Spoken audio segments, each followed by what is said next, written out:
Hey everybody, it's Brittany with Divine Bloom and welcome back to my channel. Listen, if this video helps you or blesses you or inspires you in any way, please do me a favor and hit that like and subscribe button. I really appreciate your support. Today we are talking about moving forward in faith. Yes, moving forward in faith. Have you ever felt a prompting to start something new?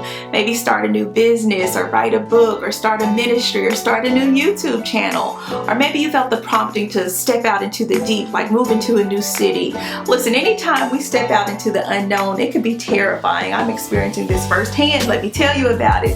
In a few weeks, I'll be launching a brand new Bible study series called Women in Bloom. Y'all, I am so excited about Women in Bloom, but at the same time, let me keep it 100 with my YouTube fam.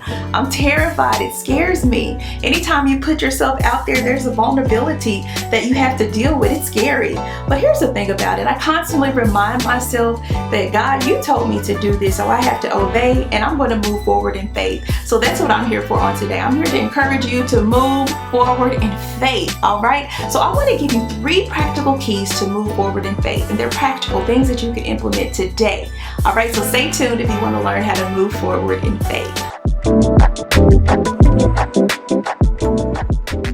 All right, so let's get into these 3 keys in moving forward in faith. So the first key that I have for you is to not allow fear to fester. Let me say that again. Don't allow fear to fester.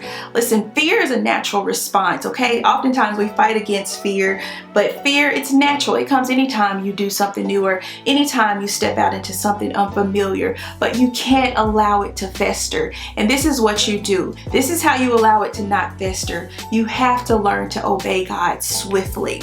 Oftentimes we wait months and years and decades to do what God has called us to do.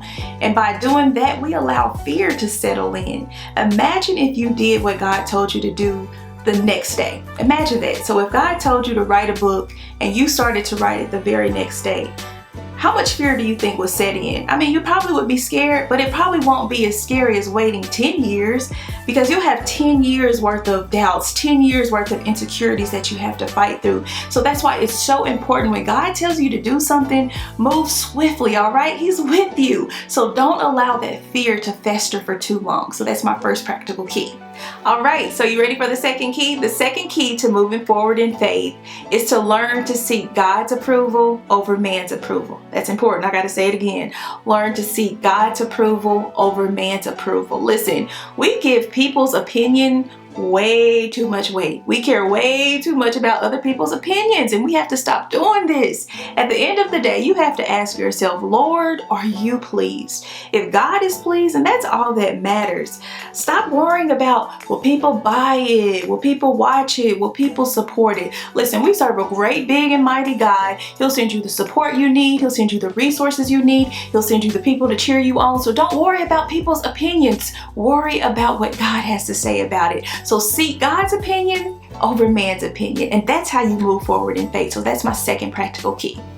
All right, so my last and final key to moving forward in faith is to not allow adversity to stop you. Anytime you move forward in faith, this is what you can expect. You can expect adversity to knock at your door. It just comes with it. But the thing about it, you have to ask yourself, am I going to allow adversity to paralyze me? Or will I move forward past the adversity and move forward in faith? And I pray that you would move forward in faith. Adversity comes, but we have to do like the Apostle Paul said in Philippians 3:14. We have to learn to press forward, to press on towards the higher calling in Christ Jesus. Press forward, press forward, press forward, press forward past adversity. And that's what I'm praying that you do. All right, so that you can do what it is that God has called you to do, and you can move forward in faith. Well, friends, I hope that these 3 quick and easy, fast, practical tips to move forward in faith, I hope that they helped you and encouraged you. Listen, I took my own advice and I moved forward in faith, and I'm launching the Women in Bloom Bible Study Series. I'm so excited about it. And if you want to support, you can head over to www.mydivinebloom.com and purchase a workbook. Listen, if I could do it, so can you. You can move forward in faith. In fact, somebody's waiting on your book. Somebody's waiting on your YouTube channel. There's a generation that's waiting on your business, but you have to move forward in faith. So what are you waiting on? Move forward in faith. And as always, always stay rooted in God. I love you, and we will talk again very soon.